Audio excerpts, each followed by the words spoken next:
The live 18। नमस्कार और बहुत स्वागत है आप सभी का द लाइव 18 में। मैं आपके साथ दीपक तिवारी हूँ। रोज़ की भांति आपकी खिदमत में फिर हाजिर हूँ एक नई कहानी को लेकर के। और आज की कहानी यकीन मानिए बेहद आपको चौंकाने वाली है। ये कहानी एक ऐसे युवक की है जो पहले रोटी चोर था। रोटियाँ चुराते चुराते वो कैसा सीरियल किलर बन गया, जिसने महज 25 साल की अवस्था में और 3 साल के अंदर 72 हत्याएँ कर दी। आतंक का वो पर्याय बन गया कि जिसके खौफ से लोग घरों से बाहर नहीं निकलते थे। लोग शाम को समूह बना करके अपने घर की पहरेदारी करते थे और लोग अपनी फसल को बचाने के लिए जो है खेतों पर सोना छोड़ दिए। कहानी आज, और वो सबसे बड़ी बात थी, वो जो सीरियल किलर था, वो जो हत्याएं करता था, जो वारदात को अंजाम देता था, वो एक जुदा अंदाज में देता था। वो जिस शख्स को मौत के आगोश में सुलाता था उसके सिर्फ कनपटी पर हमला करता था। कनपटी पर हमला करने के बाद जब जिसको मारता था वो गिर जाता, तड़पता, उसकी चीखें सुनता और खुश होता, उसके बाद उसके पास जो पैसे और वस्तुएं होती उसे लेकर के फरार हो जाता। और यही वजह रही कि उस सीरियल किलर का नाम पड़ गया कनपटी मार शंकरिया। आज कहानी उसी कनपटी मार शंकरिया की है। आपको बता दें कि 9 सितंबर 1973 का दिन था। सुबह की टिक टिक करती घड़ी 7:30 बजा रही थी। राजस्थान के श्रीगंगानगर ज़िले के शाहदुल शहर पुलिस स्टेशन पे एक फ़ोन आता है और सूचना देने वाला कहता है कि साहब, इलाके के गुरुद्वारे में जो है सेवादारों की हत्या हो गई है। पुलिस ये सुनती है तो हड़कंप मच जाता है। आनन फानन फोर्स बताए स्थान पे पहुंचती है, यानी उस गुरुद्वारे पे पहुंचती है। पुलिस जब वहाँ पर पहुंचती है तो देखती है कि रात में गुरुद्वारे के जो सेवादार थे उनका और उनके 2 नेत्रहीन बेटे थे, उनका मर्डर कर दिया गया है। उनके नाक और मुंह से खून बह रहा है। पुलिस अवाक इसलिए थी, पुलिस हैरत में इसलिए थी कि जो हत्या हुई थी वो फिर उसी कातिल के द्वारा की गई थी। यानी कि जो मारने का अंदाज़ था वो फिर एक जैसा था, पैटर्न वही था। फिर एक बार उन तीनों को कनपटी पे मारा गया था। कनपटी पे मार करके उनकी हत्या को अंजाम दिया गया था। पुलिस ये चीज़ समझ चुकी थी कि हत्यारा वही है, क्योंकि इलाके में इससे पहले भी करीब 15 हत्याएँ हो चुकी थी और सबका मेथड एक था, सबकी विधि एक थी, सबका तरीका एक था। पुलिस ये जान चुकी थी कि हत्या करने वाला शख्स वही है, कातिल वही है।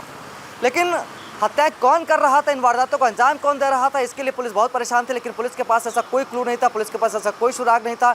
यहाँ तक कि हत्यारे की जो सदर हत्यारा था, पुलिस के पास न तो उसकी कोई तस्वीर थी, न ही हुलिया था। और ऐसे में पुलिस के लिए एक बड़ा चुनौती का विषय था। पुलिस इन्वेस्टिगेशन शुरू करती है, अपनी जाँच शुरू करती है। अब ऐसे में पुलिस को एक पहला सुराग मिलता है, एक पहला क्लू मिलता है। उसी गांव का एक शख्स कहता है कि साहब, भोर का समय था, तड़के सुबह का समय था। एक गांव के एक युवक को, एक लड़का होगा लगभग दुबला पतला सा, मैंने देखा है, वो कम्बल ओढ़े जो है रेलवे स्टेशन की तरफ जा रहा था। पुलिस उस शख्स के कही बात पर यकीन करती है और तत्काल जो है Shahdul police railway station phone करती है। स्टेशन ऑफिसर से कहती है कि ज़रा पूरे दिन में और रात में और तड़के सुबह जितने भी टिकट जारी किए गए हैं जिन स्टेशनों के लिए, कृपया उन्हें उपलब्ध कराने का जो है कष्ट करें। बताए अनुसार स्टेशन ऑफिसर वो सारा डेटा निकालते हैं। उसमें देखा जाता है कि तड़के सुबह एक टिकट जो है बठिंडा के लिए जारी हुआ था। अब उसके पीछे दिनों की बात आती है तो देखते हैं कि 2 दिन पूर्व जो है बठिंडा से शाहदुल शहर के लिए एक टिकट हुआ था, तकरीबन उसी समय के लिए दौरान। अब पुलिस को जो है कहीं ना कहीं तक ये चीज़ पता चल गई कि जो कातिल है, जो हत्यारा है, उसका कहीं ना कहीं बठिंडा से संबंध है। अब पुलिस की जांच तो लगी थी, पुलिस हर तरीके से जोरों शोरों से तफ्तीश कर रही थी, लेकिन कोई भी सुराग मिल नहीं पा रहा था। अब पुलिस की जांच करते करते करते करते सितंबर से जुलाई आ गया। जुलाई में पुलिस को जो है इतने महीनों के अंतराल के बाद पुलिस को जो है सफलता मिलती है। पुलिस बठिंडा रेलवे स्टेशन से एक लड़के को गिरफ्तार करती है जो उस समय रिक्शा चला रहा होता है और गर्मी के मौसम में भी वो अपने बदन पर कम्बल ओढ़ करके रखा होता है। पुलिस संदेह के आधार पर उसको उठाती है, लाती है और पूछताछ करती है। शुरुआती दौर में तो किसी तरीके से कुछ भी बताने को तैयार नहीं था, पुलिस को गुमराह करता रहा। लेकिन जब पुलिस ने कड़ाई से पूछताछ की तो आखिर वो टूट गया। इसके बाद उसने जो कुछ बताया वो यकीन मानिए बेहद चौंकाने वाला था, किसी फिल्म की कहानी से कम नहीं था। उसने बताया कि साहब, मैंने 3 वर्षों में 72 हत्याओं को अंजाम दे चुका हूँ, 72 लोगों को मैं मार चुका हूँ। और कुछ लोग ऐसे भी हैं जिन पर मैंने हमला किया लेकिन वो बच गए हमारे हमले से। पुलिस ने कम्बल ओढ़ने के पीछे की कहानी को जब पूछा तो उसने कहा कि साहब इस कम्बल को मैं इसलिए ओढ़ करके रखता हूँ क्योंकि जब कम्बल ओढ़ लेते हैं और तो कम्बल के बीच में मैं हथौड़े को छुपा लेता हूँ, और जब मैं मौका पाता हूँ इसी हथौड़े के सहारे मैं कनपटी पर वार कर देता हूँ। ये वह गिरता है, तड़पता है, कुछ देर में दम तोड़ देता है, और इसके बाद में उसके पास जो वस्तुएँ होती, जो चीज़ें होती, मैं लेकर के फ़रार हो जाता हूँ। पुलिस बहुत हैरत में थी। पुलिस फ़िलहाल रिमांड पे लेती है, रिमांड ख़त्म हो जाती है, जेल भेज देती है, और इस पूरे मामले को जो है CID को सौंप देती है। पुलिस पूरे मामले में जांच करने लगती है, CID इस पूरे मामले की जांच करने लगती है। इधर इस पूरे मामले को खुलासे में एक चीज़ और सामने आ गई। एक किसान था, वो आता है, कहता है कि साहब 1 साल पहले ये मेरे खेतों में मजदूरी करता था, मेरे खेत में इसने चोरी करी थी, मैंने इसको मार करके जो है भगा दिया था। चोरी करने का अंदाज़ा मैंने इसलिए पहचाना था क्योंकि जब ये मेरे खेत में घुसा था तो इसके जो पैरों के निशान थे, वो पैरों के निशान का इसके पैरों से निशान कर लीजिए। पुलिस मिलाती है, देखती है, CID भी मिलाती है, चीज़ें साफ़ हो जाती हैं।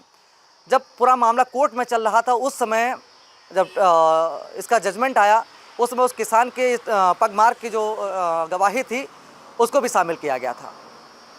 इसके बाद जब जेल में चला गया यह सीरियल किलर हत्यारा कनपटी मार शंकरिया, तो उस समय ऐसा कोई भी केस लेने को तैयार नहीं था, कोई भी वकील इसके केस को लड़ने को तैयार नहीं था। उस समय नई एक मनीराम जालप करके जो है एक वकील थे, नए वकील थे, तो उन्होंने इसका केस लिया।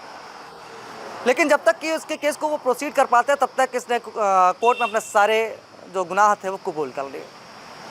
कोर्ट के सामने भी इसने बताया कि इसने महज केवल 3 साल के अंतराल में 72 हत्याएँ की हैं। अब इसके वकील बताते हैं कि इसने मुझसे खुद कहा कि वकील साहब अब डिफेंस करने की कोई ज़रूरत नहीं है, मैं अपने सारे गुनाह को कबूल करता हूँ। हालांकि इनके वकील ने निचली अदालत से लेकर के ऊपरी अदालत तक हर तरीके से जो है जोर आजमाइश की इसके बचाव पक्ष में, लेकिन उनका कोई जोर नहीं चल पाया। 1974 में से फांसी की सज़ा सुना दी गई, 1976 में से उच्च अदालत ने जो है इसको फांसी की सज़ा सुनाई, और आखिरकार 1979 में जो है निचली अदालत और उच्च अदालत को ध्यान में रखते हुए, उसके फैसले को ध्यान में रखते हुए सर्वोच्च अदालत ने से फांसी की सज़ा को मुकर्रर रखा, और 1979 में आखिरकार इसे जो है फांसी पर लटका दिया गया। इस तरीके से सीरियल किलर कनपटी मार का अंत हो गया, और अपराध का जो अंत होता है वो सामने आया।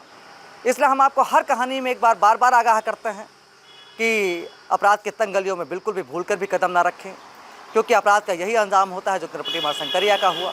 क्योंकि ये ऐसी गलियां होती हैं, गुमनाम गलियां होती हैं, जिनमें जाने के बाद साथ लौट पाना मुश्किल होता है। इसलिए हमारी अपील है कि अपराध से बिल्कुल बच करके रहें, एक अच्छे समाज में रहें। और अंत में मेरा निवेदन कि इस कहानी पर आपकी जो प्रतिक्रिया होगी वो कमेंट में हम तक ज़रूर पहुंचाएं। वीडियो अगर अच्छी लगी हो तो लाइक करें, साथ ही शेयर करें, और चैनल को सब्सक्राइब करना बिल्कुल भी ना भूलें।